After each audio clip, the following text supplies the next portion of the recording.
If you're new to AI automations, or maybe you've been building AI automations for a while, but you aren't adding authentication to your webhooks, you're making a mistake that could cost you hundreds or thousands of dollars in one night.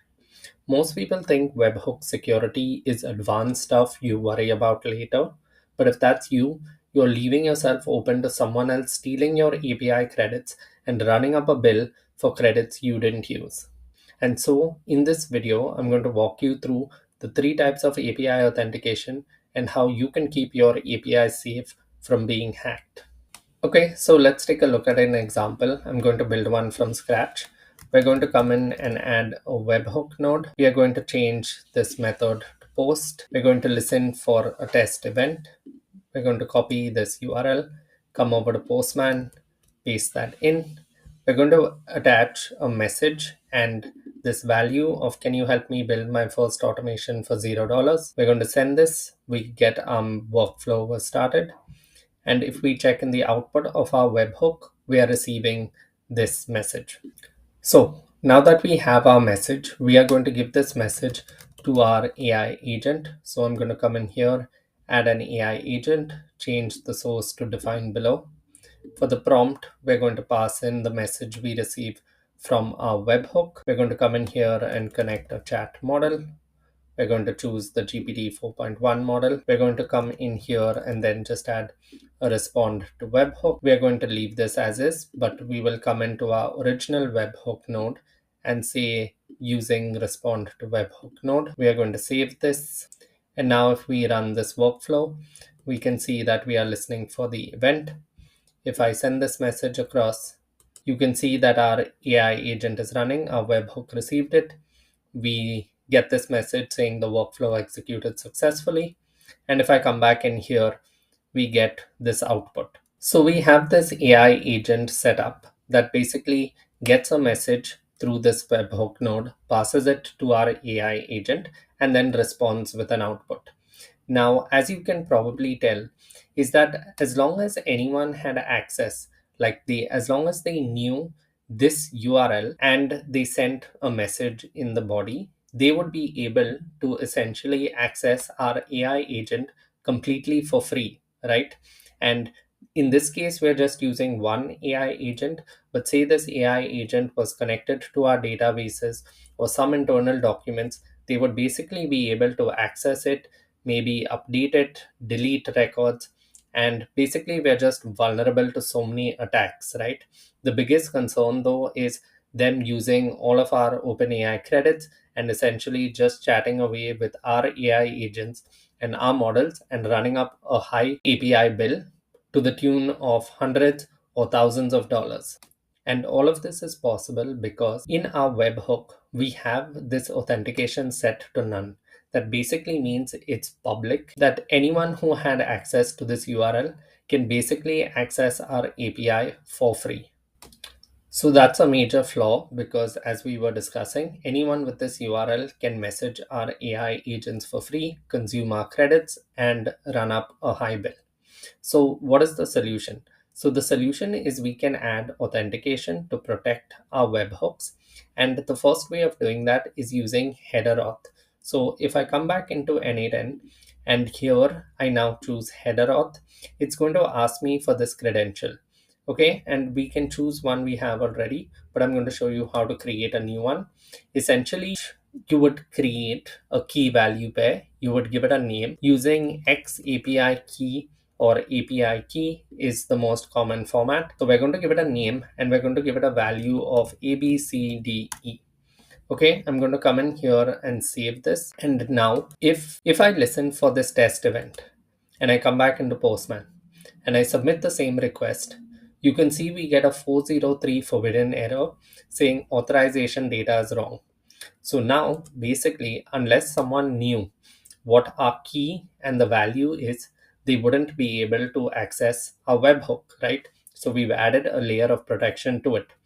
Obviously, we would want to add a more secure password than ABCDE, but at least this is one layer of protection, right? So for people who were actually allowed to access this API, what we would come in and do is in our headers tab, we would enter an X API key and then give it the value of ABCDE. And now if we make this request, you can see, sorry, I didn't start running the workflow. So if I start running the workflow, and now if I send this request, you can see our AI agent is running.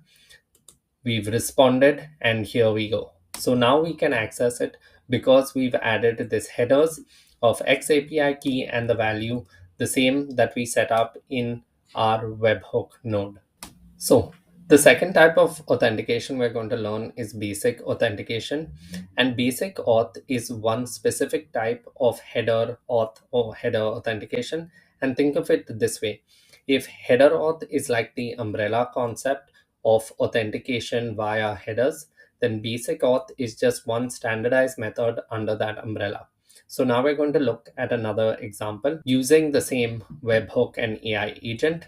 But now instead of choosing header auth, we're going to change this to basic auth. And now similarly, it's going to ask us for a credential to use. We are going to come in here and create a new credential. Now this, like header auth, which is kind of similar to header auth, instead of using a key and value, this uses a user and password. So we're going to name this user, say admin, and we're going to name the password as ABCDE. Okay, we're going to come in here and saved. Just going to give that a name. So if we've added our basic auth credential, we come in here and run our workflow. Now, if we run this webhook and we make a request using Postman, using the old X API key with the value, you can see we get a 401 unauthorized and an authorization is required error message. And so because we've changed our authorization method, we come up to authorization, we choose basic auth, and now for our username, we enter the credentials we just created of admin and ABCDE. And now if we come up here, just make sure our webhook is running and then hit send.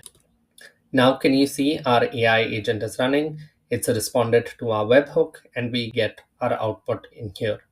So obviously, just one thing to note, you want to add more secure passwords.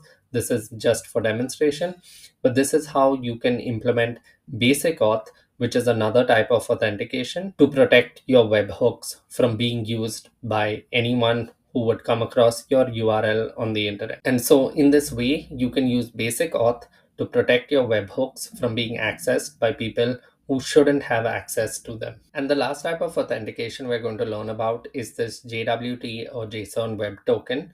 And it's most secure and kind of cool because it allows you to capture some payload or user information inside a JSON object and also transport it while you are making your API request or your webhook API call.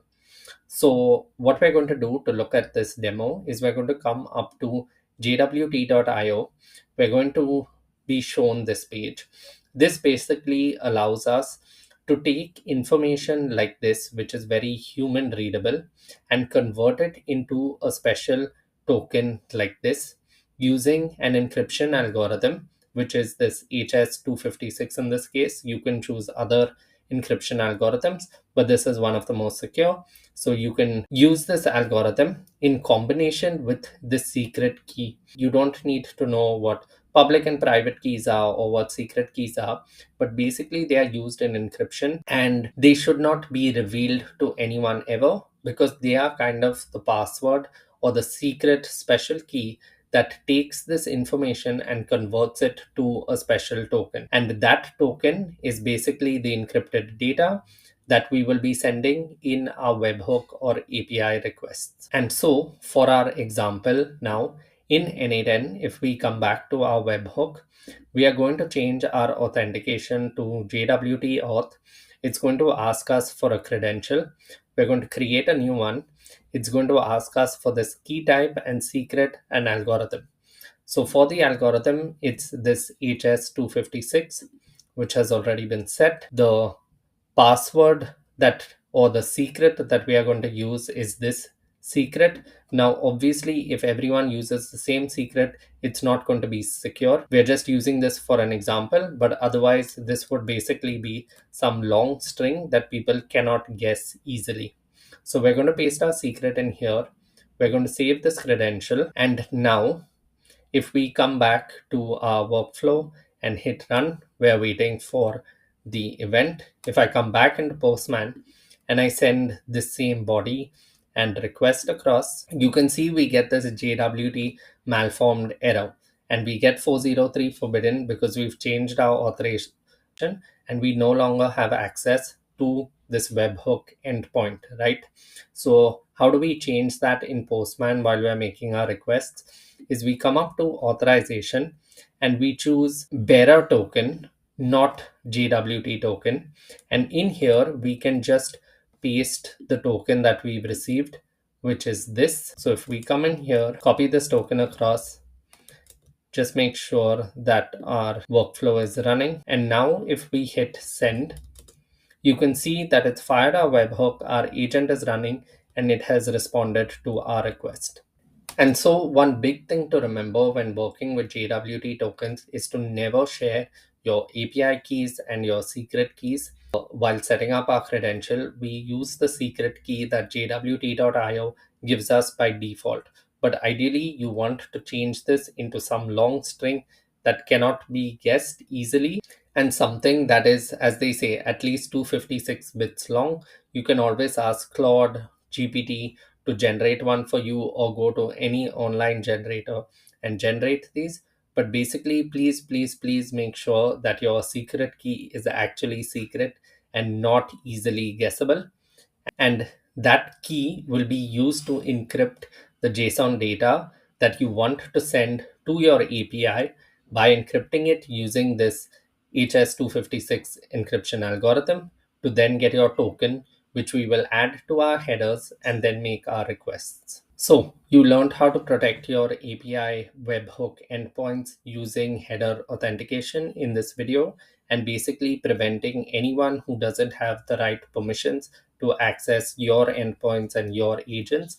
And in doing so, these take less than a minute to set up, and you can protect yourself from ever running into people misusing or gaining access to your API credits and running up high bills on your OpenAI, Claude, or any other accounts where you have API credits. If you want to learn more about APIs, authentication, building automations, and AI agents, that's exactly what we cover inside our Skool community. The link is in the description. It's called the AI Automation Masterclass. I'd love to see you inside. And that's it for this video. I'll see you in the next one. Bye.